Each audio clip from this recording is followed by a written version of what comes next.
মেয়েদের হাইমেন বা সতীচ্ছদ পর্দা নিয়ে একটা পোস্ট ফেসবুকে ছড়িয়ে পড়ছে, যেখানে বহুল প্রচলিত মেডিকেল টেক্সট বইয়ের রেফারেন্স দিয়ে বলা হচ্ছে যে 99% হাইমেন ছিঁড়ে যায় সহবাস করার কারণে, এবং পরামর্শ দেওয়া হচ্ছে যে বাসরাতে যদি দেখেন রক্তপাত হয়নি তবে বুঝে নেবেন সেই নারী পূর্বে সহবাস করেছে। এই ভিডিওতে মেয়েদের ভার্জিনিটি পরীক্ষা করার প্রচলিত পদ্ধতিগুলো নিয়ে আলোচনা করব, রেফারেন্স সহ বুঝিয়ে বলবো এগুলো কতটুকু নির্ভরযোগ্য। একজন মেয়ে ভার্জিন বা কুমারী কিনা সেইটা বোঝার জন্য চিকিৎসা বিজ্ঞানে বা সামাজিকভাবে 3টা পদ্ধতি প্রচলিত ছিল, এখনো কোথাও কোথাও আছে। সেই 3টা পদ্ধতি প্রথমে ছোট করে বুঝিয়ে বলি। 1 নম্বর পদ্ধতি হলো 2 ফিঙ্গার টেস্টিং। নারীদের যোনিপথে 2 আঙ্গুল ঢোকানো হয় এবং আঙুল দিয়ে বোঝার চেষ্টা করা হয় যোনিপথ কতটুকু টাইট, কতটুকু চাপা বা প্রশস্ত, 2 আঙ্গুল সহজে ঢুকে যাচ্ছে নাকি 1 আঙ্গুল ঢুকছে ইত্যাদি।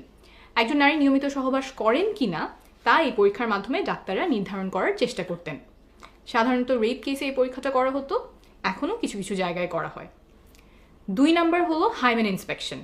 এই ক্ষেত্রে চোখ দিয়ে দেখা হয়, আগেরটার মতো আঙুল ঢোকানো হয় না। মেয়েদের যোনিপথের হাইমেন, অনেকে এটাকে সতীচ্ছদ পর্দা নামে চেনেন, সেইটা পরীক্ষা করা হয়। হাইমেনে কোনো ছেঁড়া আছে কিনা, থাকলে কোথায় ছেঁড়া, হাইমেনের আকার কেমন, মুখ কতটুকু বড়, এইসব দেখে বোঝার চেষ্টা করা হয় মেয়েটি আগে কখনো সহবাস করেছিল কিনা। 3 নম্বরটা হলো প্রথম সহবাসের রক্তপাত। অনেকের ধারণা যে নারী কুমারী হলে সহবাসে রক্তপাত হবে, সেজন্য বাসরাতে অনেকে সাদা চাদর বিছিয়ে দেন যাতে রক্তের দাগ ভালোভাবে বোঝা যায় বউ কুমারী কিনা সেই পরীক্ষাটা যাতে হয়ে যায়। এই যে 3টা পদ্ধতি বললাম, এগুলো কতটুকু নির্ভরযোগ্য? আসলে কি এগুলো ব্যবহার করে বোঝা যায় একজন নারী কুমারী কিনা? এই পরীক্ষাগুলো নিয়ে সর্বশেষ মেডিকেল সায়েন্স কি বলে তা এখন বুঝিয়ে বলবো। প্রথমেই আসি 3 নম্বর উপায়ে, প্রথম সহবাসে রক্তপাত। 100 জন নারীর উপরে করা একটা গবেষণায় দেখা গেছে যে 44 জনেরই প্রথম সহবাসে রক্তপাত হয়নি। সংখ্যাটা কিন্তু কম না, প্রায় অর্ধেকের কাছাকাছি নারী প্রথম সহবাসে রক্তপাত হয়নি। এমনকি কোনো ব্যথাও হয়নি 32 জনের।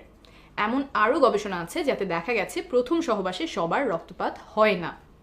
রক্তপাত হওয়া এবং না হওয়া দুইটাই স্বাভাবিক। কারো কারো ক্ষেত্রে যোনিপথ পিচ্ছিল না হওয়ার কারণে বা জোর করে পুরুষাঙ্গ ঢোকানোর কারণে যোনিপথের দেয়াল ছিঁড়ে যায়, ফলে রক্তপাত হয়। এরপর আসি 2 নম্বর উপায়, হাইমেন ইন্সপেকশন বা সতীচ্ছদ পর্দা দেখে বোঝা যায় কিনা নারী কুমারী। এটার ব্যাপারে হয়তো অনেকেই শুনেছেন, সহবাস করলে মেয়েদের যোনিপথের পর্দা ফেটে যায়, আর তাহলে তো ওটা দেখলেই বোঝা যাওয়ার কথা যে সে সহবাস করেছে কিনা। অনেকেই মনে করেন হাইমেন এমন, এইভাবে যোনিপথের মুখ আটকে রাখে, সহবাস করলে পর্দাটা এমনভাবে ফেটে যায়, তাহলে ভালো করে দেখলেই বোঝা যাওয়ার কথা যে নারী কুমারী কিনা। আমেরিকায় 36 জন গর্ভবতী টিনেজারদের উপরে একটা গবেষণা করা হয়। তাদের হাইমেন এবং গোপনাঙ্গ দেখে ডাক্তার নির্ণয় করার চেষ্টা করেন যে তারা পূর্বে সহবাস করেছে কিনা। 36 জনের মধ্যে মাত্র 2 জনের ক্ষেত্রে ডাক্তার বুঝতে পেরেছিলেন যে তারা আগে সহবাস করেছে, অথচ 36 জনই গর্ভবতী, অর্থাৎ বাকিরা সহবাস করেছিলেন কিন্তু তাদের হাইমেন দেখে বোঝা যায়নি। অনেকেই মনে করতে পারেন হাইমেন দেখে বোঝা না যাওয়ার কারণ কি? যদি এমন ছেঁড়া হয় তাহলে তো দেখেই বোঝা যাওয়ার কথা, কিন্তু আসলে হাইমেন এমন শক্ত কোনো পর্দা না।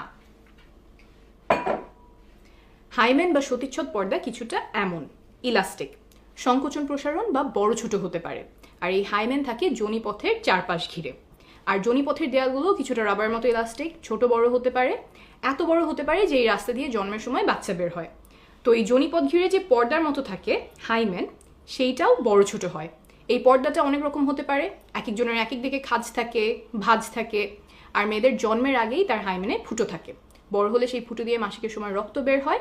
এই ফুটোও অনেক ধরনের হতে পারে, বড় ছোট হতে পারে। ফুটোটা কত বড় হবে সেটা বয়স, ওজন, উচ্চতা সহ আরও অনেক কিছুর উপরেই নির্ভর করে। আবার সহবাস ছাড়াও অনেক কারণে হাইমেনে টান পড়তে পারে বা এক অংশ চিড়ে যেতে পারে, যেমন খেলাধুলা, আঘাত পাওয়া, তারপর মাসিকের সময় ট্যাম্পন ব্যবহার করা ইত্যাদি। এই সব কারণে হাইমেন দেখেই নিশ্চিতভাবে বলা সম্ভব না একজন নারী পূর্বে সহবাস করেছিলেন কিনা। এখানে বলে রাখা ভালো যে কারো কারো জন্মের সময় হাইমেনে ফুটো নাও থাকতে পারে। মেডিকেলের ভাষায় এটাকে আমরা বলি ইমপারফেক্ট হাইমেন, সেটা 1000-এ 1 বা তার চেয়েও কম হয়, তখন ছোট একটা সার্জারি করে হাইমেনে ফুটো করা হয়। এখন বলছি 1 নম্বর উপায় নিয়ে, 2 ফিঙ্গার টেস্ট। এই পরীক্ষাটা কোনো বৈজ্ঞানিক ভিত্তি ছাড়াই চিকিৎসা বিজ্ঞানে ঠাঁই পায়।